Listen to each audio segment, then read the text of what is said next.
All right, hello everyone. Welcome to our next lesson here. This is African Americans in the Freedmen's Bureau. This is for our unit reconstruction. All right, our objectives and standards. You will be able to understand the purpose of the Freedmen's Bureau. You will be able to explain how the Freedmen's Bureau worked to support African Americans. And our standards there, please take a moment there to look over them.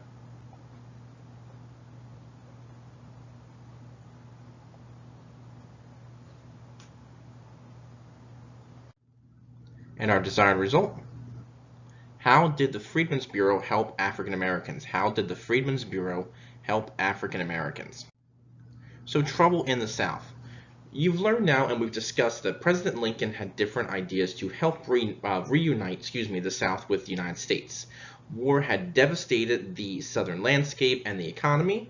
Many people had no jobs or no homes, like we had said, including former slaves. So freedmen, which was now the name given to former slaves, they're now called freedmen, also needed help and protection. And one of the things that's going to happen here is that William T. Sherman, the bottom picture here, I'll highlight him here. So William T. Sherman, he was a Union general who helped establish land for freedmen to live on. Okay, and again, up top here, this is President Abraham Lincoln. So even everyone is going to kind of pitch in here to do what they can to help and things like that. So creating the Freedmen's Bureau. Due to the crisis, Congress created the Bureau of Refugees, Freedmen, and Abandoned Lands. Okay, it's going to be better known as the Freedmen's Bureau. They worked to feed and clothe war refugees, and they helped former slaves find work and solve the disagreements between workers and planters, because many African Americans are going to go work on the lands that they were former slaves on. They're not going to be slaves anymore, in a sense. We'll talk more about that later on, but they're going to go work on these lands as workers now, and try to find work and things like that. So they're going to help them find work on these former plantations and try to resolve any disputes that may come about between workers and these people who own the lands. Now, disagreements. Many Northerners supported the Freedmen's Bureau work and efforts. However, some believed that former slaves should be given land for themselves that was once Confederate. So some people believed that former slaves should be given the land that they once worked on as slaves. Now, not everyone agreed with that.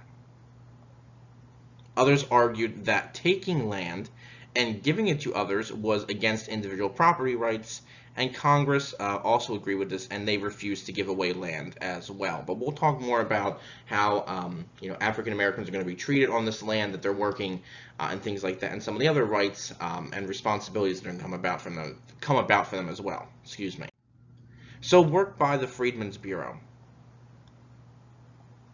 Failing to provide land to African Americans, the Freedmen's Bureau did provide education, food, and other items. Okay, in this picture here, you can see what looks like a white woman teaching a group of African Americans, probably African American students, in a school, in a classroom. So Northern Charities and the Freedmen's Bureau worked together to educate former slaves. Colleges were also created to train African American teachers. So we're not just going to see white teachers teaching African Americans, we're going to see African Americans begin to become teachers themselves in the South as well. So that's some of the other things that the Freedmen's Bureau did as well. All right, so our closure.